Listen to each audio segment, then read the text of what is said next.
Yes, I know how to cook fried rice in addition to bonsai.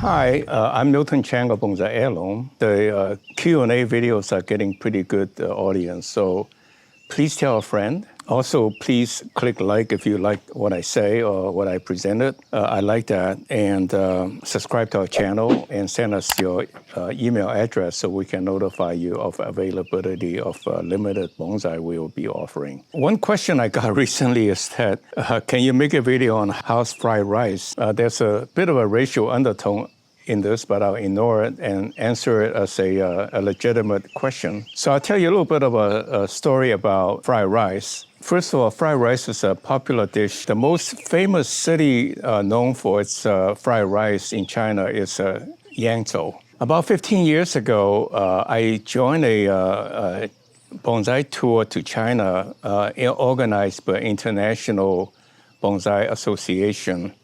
We visited 5 cities and saw some wonderful bonsai. Most of the materials are very big. The trees are, almost regular tree size. Truly wonderful, wide range of the designs. And one of the cities that we stopped in out of 4 or 5 cities was Yangzhou. And the city is known for its fried rice and it's known for its cutlery. It was trying to lobby us, the group, international group, to make it the future one of the next year's international bonsai show in Yangzhou. And that city actually has a really beautiful bonsai museum that they built with something supposed to be like Han Dynasty or Tang Dynasty bonsai and so forth. Very nice. And little lake and so forth for entertainment. So anyway, here comes the banquet for about, they invited also maybe 120 local people.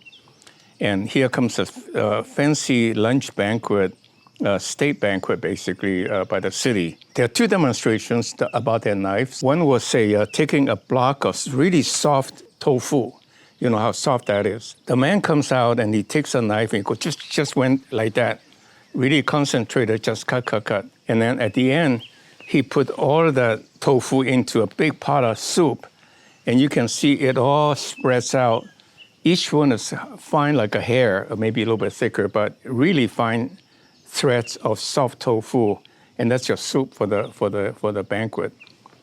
And then the second one's, of course, a lot easier. It's the cutting a block of dough and put it in the pot of water to cook noodle soup. So then comes the fried rice. And it's unlike any other fried rice in the U.S. In the U.S. used to be, restaurant would say, Yangzhou fried rice. Now they just say fried rice. What it is chop up fried eggs and then rice and then whatever else. And really fine, big coarse pieces of eggs. But over there, the eggs is cut to really cube, about millimeter size, maybe a couple millimeter size. And so is the Virginia equivalent Virginia ham, plus mushroom, really soft mushroom. So the whole rice, the fried rice, is really sumptuous. It's really yummy, very tender, very soft. So anyway, that's my fried rice story to answer your question. Yes, I know how to cook fried rice in addition to bonsai. In fact, many of my dishes everyone likes, so I'm a pretty good cook. Okay, on to the Q&A. One of the Q&A is that if I put a tree in the ground, how do I induce fibrous roots? Well, I suppose you can occasionally go and poke underneath of it to get rid of the long roots to force the fibrous roots. But what I would do is that when you plant the sapling, you dig a big hole, a deep hole, but make the top really good soil mix so that it will encourage the roots to grow out. I don't think you need to do anything else, but I think you would do likewise.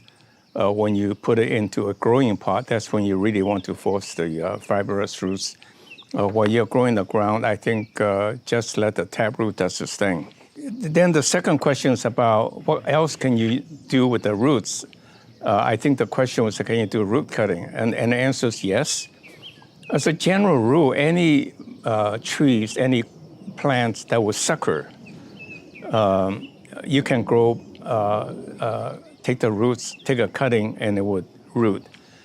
Not so obvious as I don't see elm tree with sucker, but you can take root cuttings of elm trees, and it will root fairly readily to send out green leaves, branches. Whereas like Japanese maple, I don't think I ever seen a suckered or ever successful in root cutting.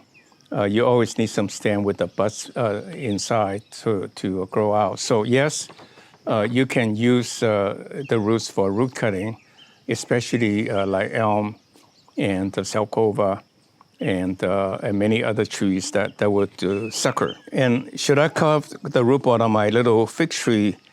I'm sure it's rootbound. Well, I don't know exactly when you say fig tree, it's not a fruiting fig tree.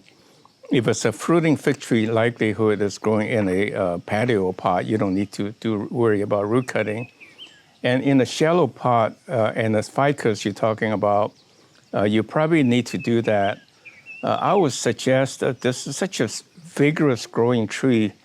I would attempt a little bit of the root pruning technique I talk about, putting a mesh underneath it. But I don't know how well it will work with ficus. I never done it. But it's quite easy to take it out of the pot and just cut around all sides in the bottom, cut off, let's say, a ½ inch of roots, and that will force the fibrous roots to grow, and that should keep the ficus tree very healthy. Ficus is very vigorous. You can cut almost a bare root or no root. It will come back if you water it properly. Can bonsai be done in very wet climate? Yes. Well, you know, trees grow in wet, very, very wet climates. So yes, so long as you have good drainage, so that the water doesn't sit in there and get rotten. Oh, this is about winterizing a couple of Japanese maples. Well, I don't have first-hand in winterizing because all my bonsai years are in mild climate. But based on what I know, the main thing is that the tree itself can tolerate the cold weather, but the root ball may freeze over and it may strip the bark from the trunk in the sense of a flake off, and that will kill the tree. So what you want to do is avoid the root ball getting freeze over. And you can do that in a variety of ways. You can bury, some people will bury the tree, cover it with sand and mud or garden soil, or cover it with compost, and then you can brush it off when the spring comes. So avoid the root ball getting freeze over is the main thing. And again, I recall the professor at University of Michigan. He planted a citrus tree outside of the bedroom window, and he would keep the window open to keep the tree warm. Of course, the root ball would not be frozen because it's in the ground. And he was so proud that he said he had a few oranges off the tree. And this person wants me to talk about hackberry tree. Well, hackberry is a really, really nice bonsai material, which is not often used here. Look at this tree behind me. My anchor tree in the garden is actually hackberry.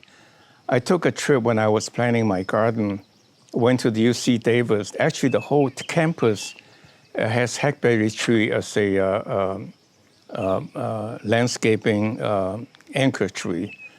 And so I took some seeds from a hackberry tree in front of my apartment, and I planted them 26, 27 years ago from a seed. And you see how big they are now. They grow very rapidly, and their leaves ramifies very quickly and become small in size. It's a very favorite material in Taiwan for sure. I've seen photos of bonsai. I don't know about China. I think in China, in southern China, it's also popular. So it's a very good material. I have started taking cuttings. I will be offering these hackberry trees in a few years. So stay tuned. We will be offering hackberry bonsai, along with what I think will be a lot of elm and Salcova and Japanese maple and trident maple. Those are the popular good material for bonsai that will turn magnificent over time. I'm 22 years old, and I'm getting into bonsai and a few ficus. And well, I congratulate you for starting so early. Just imagine by the time when you retire, you have bonsai that are more than 50 years old, well, 40 years old anyway, and they'll be very medicinal material for you to show off and to become your heirloom. You mentioned if you think your ficus is grafted. I don't think so. Ficus is very easy to grow by rooting. So it's probably on its own root. I don't know, of course, but without getting into complication, can you have any tips on how to begin to do a typical S-shaped bonsai? I don't know about the word typical. I think a lot of the commercialized commercial bonsai, they stereotype bonsai as a really twisted, contorted tree. Well, yeah, okay, you may like that, but I think bonsai should be more natural look. But if you can explain why a tree is like an S-shape, fine. But begin with a vision in mind. If you want a tree that's bonsai that's S-shaped, wire it or trim it to get an S-shape, and then just keep working on it, and you'll get your S-shaped bonsai. Again, begin with a vision and work towards it, and you can do anything you like. With that in mind, then, I think that's it for this week. And please click like, subscribe to our channel, and tell a friend. Thank you very much for watching, and see you next week.